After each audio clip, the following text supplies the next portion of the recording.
Bonjour à toutes et à tous les amis, je suis Gilles Mansillon, artiste et spiritualiste. Je viens discuter de psychologie transcendantale, de la vraie spiritualité. C'est-à-dire la vraie spiritualité, c'est l'habilité à être connecté à la lumière de notre âme, notre divinité intérieure.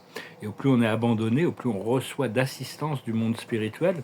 Je vais discuter de quelques idées. Je vous remercie de penser à vous abonner. Je vous remercie pour vos likes, pour vos partages, pour vos commentaires, pour vos dons. Si vous voulez une consultation privée ou discuter de peinture, n'hésitez pas à me contacter. On est passé, il y a eu Saturne est enfin passé dans le feu. Il a changé de signe. Il est passé dans le. On peut parler un peu d'astrologie. Il est passé du poisson, de l'eau du poisson, au feu du bélier. Il y a vraiment donc tout un nouveau cycle d'une trentaine d'années. Le bélier, c'est le début. Hein. Et donc, c'est vraiment, ça active le guerrier spirituel. Et demain, après-demain, il y a cette nouvelle lune en Gémeaux. Donc, pendant tout le passage du Gémeaux, il y a vraiment toute une activité de l'éveil du guerrier, hein, avec cette énergie de Saturne. Et donc, puis il y a une conjonction de Mercure et Uranus. Bon, ça se passe une fois par an, hein, tout ça, parce que Mercure, il suit le Soleil de toute manière. Et Mercure, c'est le moi, c'est l'intellect inférieur. Uranus, c'est le moi supérieur de, de Mercure. Hein, c'est vraiment.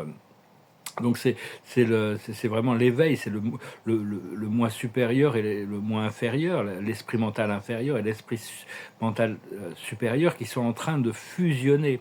Et donc là, il y a cette nouvelle lune qui arrive, hein, et cette lune, pendant tout ce passage en Gémeaux, là, maintenant, ça va être vraiment, ça se passe à travers l'action, hein, à travers les choix que l'on fait, et il y a toutes sortes de révélations sur le sens pratique de l'application de beaucoup d'études qu'on a pu faire à l'intérieur. Et il y a vraiment une mise à jour de toute notre réalité extérieure qui va être beaucoup plus en harmonie avec ce qui se passe à l'intérieur. Tout le monde a Dieu à l'intérieur d'eux, mais tout le monde n'a pas activé cette lumière. Cette lumière, elle est disponible pour tous ceux qui l'ont activée à l'intérieur. Dieu ne s'imposera jamais la volonté individuelle. Il sait que les âmes sont éternelles. Et donc il y en a qui sont vraiment pas là pour se réveiller. Hein. Et donc, mais enfin. Et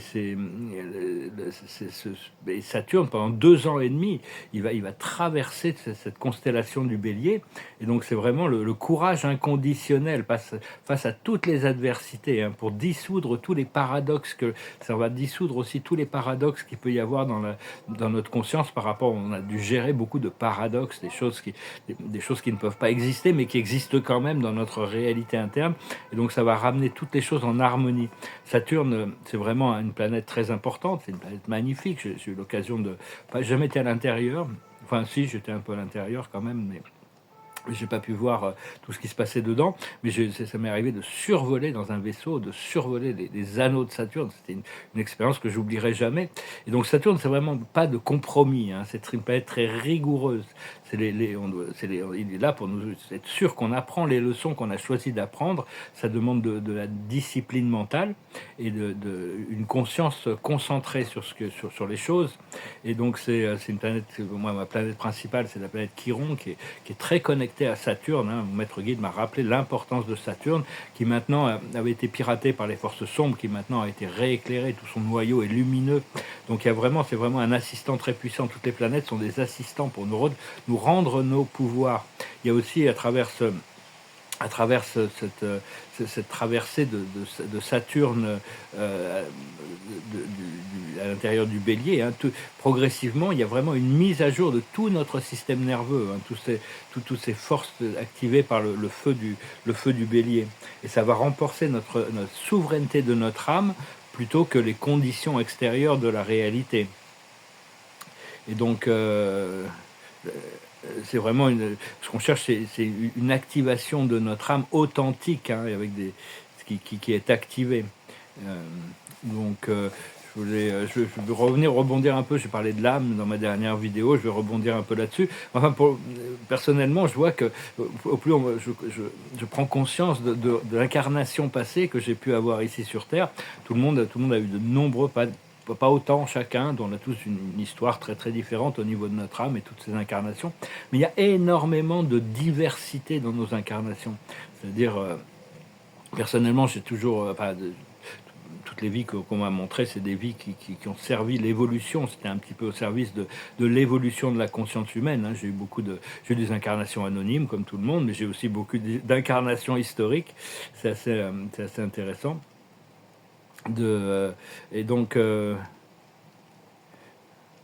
quand on active l'œil de l'esprit, à l'intérieur de l'œil de l'esprit, il y a toutes sortes d'yeux. Il y a l'œil de la sagesse. Et cet œil de la sagesse, elle nous permet de voir à travers dans la cache, elle nous révèle les choses de la cache, aussi bien de nos incarnations personnelles, mais bon, je ne suis pas encore vraiment là de pouvoir, quand je rencontre quelqu'un, je connais toutes ses incarnations, je vois les causes les causes karmiques de sa réincarnation future ou toutes ces choses.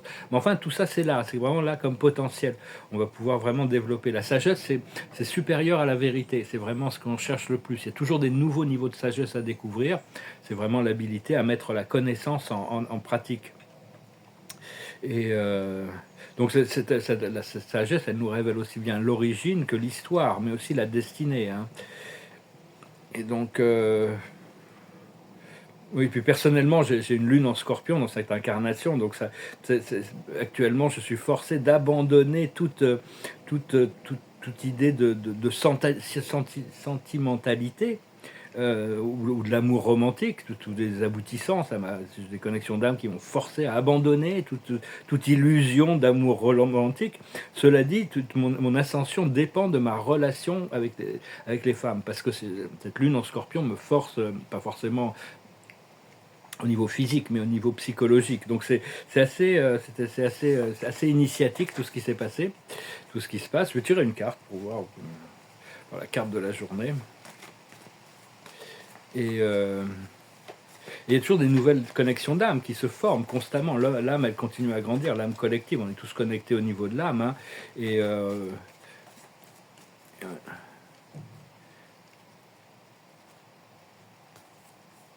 c'est pourquoi, c'est comprendre les causes des choses, hein. Pourquoi, la carte de la journée, c'est pourquoi. C'est-à-dire, bon, une fois les livres sont ouverts, il y a beaucoup de choses qui restent assez mystérieux, mais il peut y avoir, grâce à cet éveil d'Uranus, des réalisations soudaines de choses qui auraient pu prendre très longtemps à comprendre à travers le mental, qui tout d'un coup deviennent évidentes. Donc il y a plein de choses, il faut rester très, très à l'écoute de son intuition, comprendre que le Soleil, la planète a une âme aussi, vous parlez de l'âme. C'est ce qu'on appelle Gaïa, c'est l'âme de la Terre. Le Soleil a une âme aussi, on l'appelle Sol. Le Soleil, c'est le gardien de l'âme collective. L'âme est aussi brillante que ça. C'est le gardien de l'âme collective. Il y a toutes sortes de logos solaires. Les logos sont des formes sacralisées d'énergie qui nous permettent d'intégrer parce qu'on peut pas, c'est trop vaste le Soleil, il y a des milliards d'êtres qui vivent dans le Soleil, il y a toutes sortes de choses, c'est très très vaste, mais seulement les logos solaires comme Solaris, Solara ou Helios et Vesta peuvent nous permettre d'intégrer ces formes supérieures. Il y a le Dura aussi qui est très actif comme logo solaire, hein. Enfin bon, il est au-delà de tout ça, mais il reste quand même très très puissant. Et bien sûr, il y a des âmes sombres. Pour les âmes sombres, leurs guides, ce sont des démons, hein. Il faut comprendre que c'est c'est- c'est- et il y a des êtres qui n'ont pas d'âme, ils ont été déconnectés de l'âme, ou ils ont été créés sans âme. Ils ont été créés par des forces sombres il y a très longtemps pour servir un agenda purement mental. Donc tout ça, ça existe. L'univers, il y a plus de choses, comme disait Shakespeare, il y a plus de choses dans la philosophie, et qu'il y a plus de choses dans l'univers que toutes nos philosophies et tous nos rêves réunis, hein. La vérité transcende beaucoup la fiction.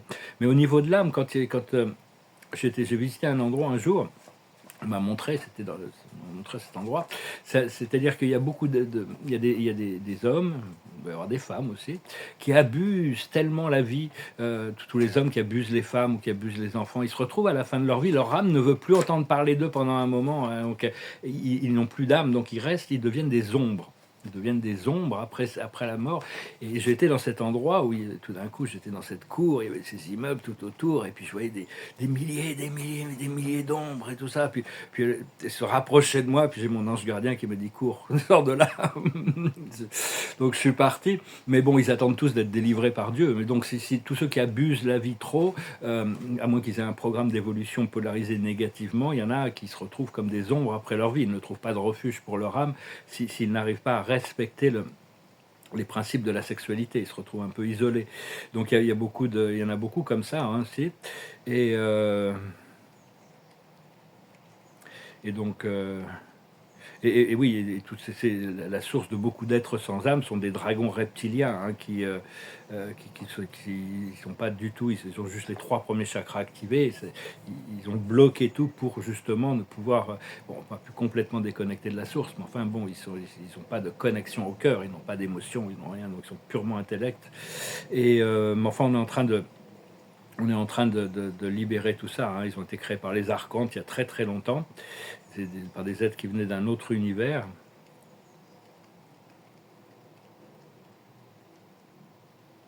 Oui, enfin, ouais, il y avait toute une histoire par rapport. C'est eux-mêmes c'est ceux qui avaient démarré les guerres galactiques aussi, parce que il y a des forces sombres qui avaient été données à des races reptiliennes des armes très très très très avancées technologiquement, et ils se sont mis à attaquer toute la galaxie. Et il y avait toutes sortes de communautés de lumière, des communautés de lumière à l'intérieur de notre galaxie, qui étaient dans la paix, ils étaient dans l'amour, ils s'attendaient pas à ça. Et puis tout d'un coup, il y a eu toute cette destruction qui est arrivée.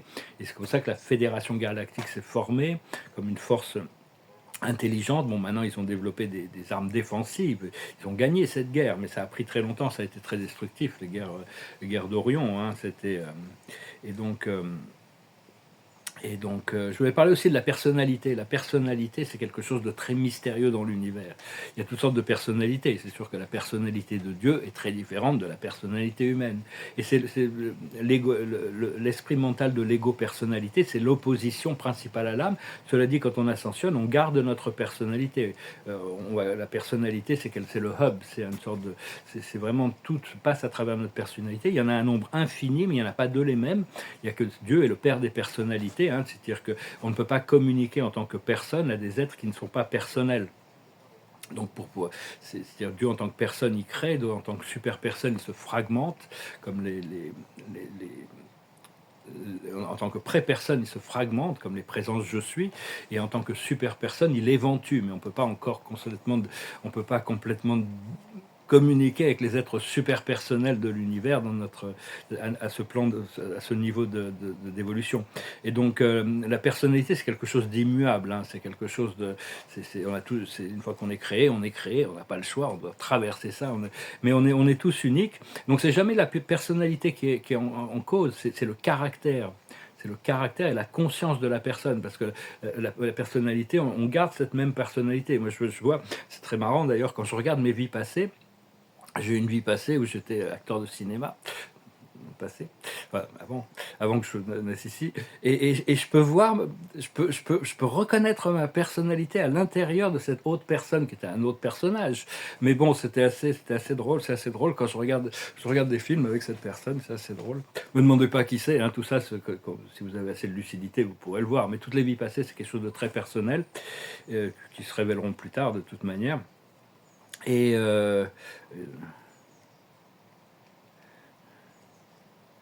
Et donc, oui, c'est bon, il reste toujours quelques réminiscences de cette alliance noire, hein, mais c'est plus. Tout ça, et les réminiscences ici sur Terre, il y a toutes sortes ils ont fait des clones hybrides avec des formes humaines qui sont encore présents, encore un peu sur Terre, hein, donc il faut. Parce qu'il y a le libre arbitre, hein, et tout le monde on doit vraiment choisir de suivre la lumière pour regagner le contrôle sur cette planète Terre. En tant qu'être humain, on est il y a assez de gens qui sont en train de s'activer à leur lumière pour effacer, pour ne plus acheter. Parce que le pouvoir de l'obscurité, c'est le pouvoir de la séduction, le pouvoir de convaincre, le pouvoir de faire croire que. Et donc, à partir du moment où on se tourne vers notre lumière, on retrouve notre pouvoir et on n'est plus sujet à ces formes de contrôle extérieur, ces formes de croyances. Et là, vraiment, il y a l'activation avec Saturne là, qui va vraiment. Ce passage de Saturne, du guerrier cosmique, là, qui va vraiment être activé. Et donc, on va pouvoir continuer notre travail dans ce sens et comprendre que la vie nous reflète. Nous, reflète nos attentes généralement, nous reflète ce que l'on s'attend, ce que l'on ressent profondément à l'intérieur. Et donc c'est important d'être plus réceptif et croire à toutes ces informations positives qui viennent de l'âme et de l'esprit pour leur permettre de se manifester plus facilement. Comprendre que la matière et le temps sont extrêmement élastiques. c'est très plastique, tout ça change tout le temps, et donc les choses peuvent changer très très vite.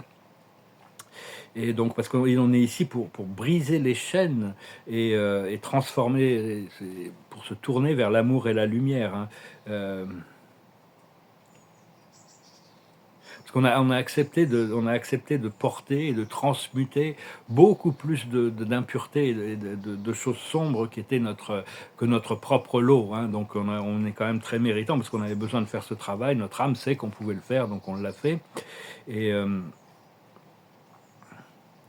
et je m'aperçois, ça m'est arrivé quand je passais par des choses très profondes, très lourdes, très dures, d'être complètement, de jeter l'éponge, hein, de tomber dans le désespoir. Et là, tout de suite, il y a Dieu, il y a l'Esprit qui vient me rappeler que bon, tout ça, c'est juste un passage, une transition. Donc, bon, j'ai un peu survécu toutes ces périodes grâce à ma foi. Bon, la foi, le prosélytisme, ça marche pas. Chacun se réveille à la spiritualité ou à sa divinité quand c'est le moment, hein. Et, euh,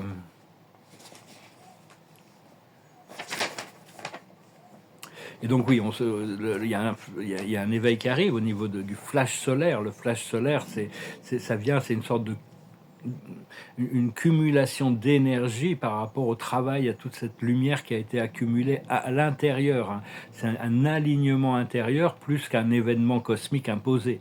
C'est-à-dire que ça ne se passera que quand il y aura quand il y aura assez de lumière au niveau du collectif pour être prêt à cette transformation. Et c'est d'arriver à se soumettre au gouvernement intérieur, au gouvernement du Christ, de l'amour inconditionnel et du pardon inconditionnel. C'est important plutôt que on lâche prise des jugements et on fait l'exercice de compassion. Et, et- et c'est complètement OK, même on doit toujours dépendre de notre lumière intérieure, de pouvoir demander de l'aide à d'autres personnes, hein, d'être assisté. euh, par des amis sur le chemin, hein, tous les travailleurs de lumière, tous ceux qui choisissent de travailler pour la vie, dans le sens positif des choses, on forme une nouvelle communauté ici, hein. C'est grâce à cette communauté humaine, cette communauté éclairée qui est en train de transformer le monde depuis l'intérieur, qu'on va pouvoir voir ces manifestations. On est là quand même pour s'entraider les uns les autres, hein. On n'est pas venu tout seul ici, malgré le fait que des fois on peut avoir l'impression d'être seul. On a tous des guides, il y a des maîtres, il y a des archanges, il y a des anges, ils sont toujours là en réalité. Et comprendre aussi que Dieu, c'est une présence collective, elle est toujours collective, elle est individuelle, parce qu'elle s'adresse à nous individuellement. On est tous uniques et on est seulement responsable de nos pensées, nos mots et nos actions. On n'est pas responsable des choses que les autres font. Mais ça reste une présence collective. C'est-à-dire que pour Dieu, c'est facile de passer de l'individuel au collectif, du passé, présent, futur, du simple au complexe, tout ça, c'est hyper facile, hein. Pour nous, des fois, il faut passer par des choses qui sont un peu plus dures à gérer. Puis il y a quand même au niveau galactique, il y a des grandes alliances sur lesquelles on peut compter, on peut les appeler, hein, comme l'alliance arcturienne, pléiadienne, andromédienne, ou l'alliance de Vega, de la Lyre et de Sirius, et de très nombreux autres, toutes sortes de conseils de lumière, toutes sortes d'entités spirituelles. C'est bien de pouvoir commencer à faire appel à eux et continuer à faire de la méditation. La méditation, c'est un art et une science sacrée. C'est vraiment rentrer dans un mode réceptif, faire le silence dans son esprit, et ça nous fait comprendre qu'on n'a pas besoin d'intermédiaire entre nous et la source.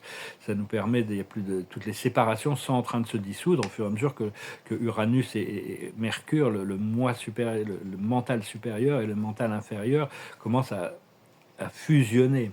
Mais il y a toujours une réflexion, un miroir constant du monde spirituel. Et c'est pas toujours clair, parce que c'est très subtil tout ce qui se passe, hein. C'est-à-dire que toute la vie change, la moindre pensée, la moindre intention, le moindre désir, ça fait tout changer les choses, ça fait dérailler tous les programmes. Mais quand on a choisi de suivre la volonté divine pour nous, on s'est ancré dans notre destinée cosmique. À ce moment-là, les plans de l'âme sont absolus, c'est-à-dire que peu importe où on va, on nous ramènera sur ces plans de l'âme, hein. Bon, il faut devenir responsable de notre point focal d'attention et savoir quand même un peu s'adapter aux situations. Mais enfin, la phase de préparation est presque finie, hein. On est vraiment après ça, qu'est-ce qu'on se prépare? On se prépare pour des choses tous différentes.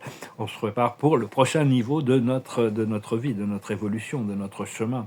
Et on est tous différents selon ce qu'on désire, selon ce qu'on recherche, selon là où on en est. Et savoir que notre conscience, c'est le portail de l'ascension, hein. Euh, on a cherché la lumière pendant longtemps, maintenant on doit accepter qu'on est la lumière, on incarne la lumière.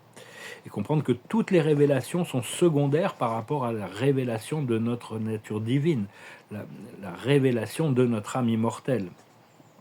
Et quand on rentre dans cette cinquième dimension, il n'y a plus de lumière et d'obscurité.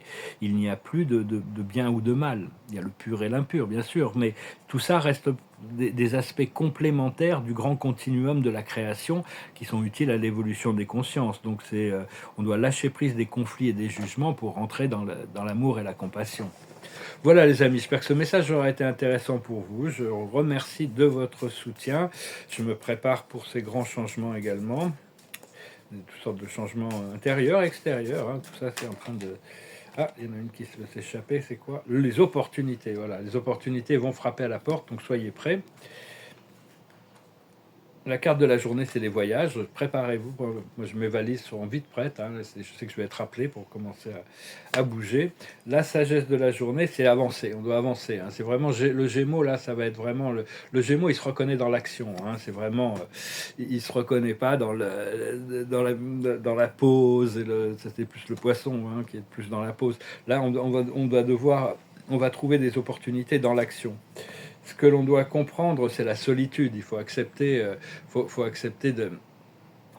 d'être séparé de nos connexions d'âme, même si bon, c'est pour renforcer notre lumière intérieure. Et quand ça sera le moment, à l'heure de Dieu, les choses vont arriver. On va se reconnecter, on va se retrouver. Même la séparation de notre moi divin. Ce que l'on doit faire, c'est les délices. On doit se concentrer sur ces choses délicieuses du monde spirituel, qui sont aussi, il y a aussi toutes sortes de choses délicieuses dans le monde matériel. On doit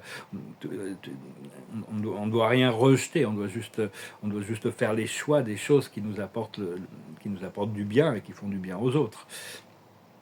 Mais enfin, se concentrer sur les délices, sur des choses, il y a des choses délicieuses qui arrivent. Et l'aboutissant, c'est les plaisirs, le plaisir, hein. Donc, c'est une sorte de portail. Il y a vraiment ce portail, les portes du paradis qui sont là, hein, donc, on se prépare pour quand même, on va pouvoir se rattraper un peu, parce qu'on est passé par un peu plus... Je sais pas, ceux qui ont confronté leurs ombres, on est passé par des choses quand même assez difficiles, hein. Moi, ça fait 5 ans que je suis enfermé dans une sorte de... Je suis passé en enfer, après ça j'ai escaladé la montagne du purgatoire comme Dante, hein. Et là, pour retrouver éventuellement celle que j'aime au paradis, je ne sais pas encore qu'est-ce que je vais retrouver mais enfin on va passer les portes du paradis et puis après on pourra ascensionner, on pourra continuer notre ascension. Voilà les amis, je vous souhaite un bon dimanche. J'espère que vous passerez une bonne... il y a cette nouvelle lune demain qui est très très puissante, très importante, hein, qui va vraiment commencer un nouveau cycle de manifestation et de transformation extérieure qui devrait quand même être assez agréable, hein. Donc concentrez-vous sur le lait et le miel, les bonnes choses de la vie. Merci beaucoup. Namaste.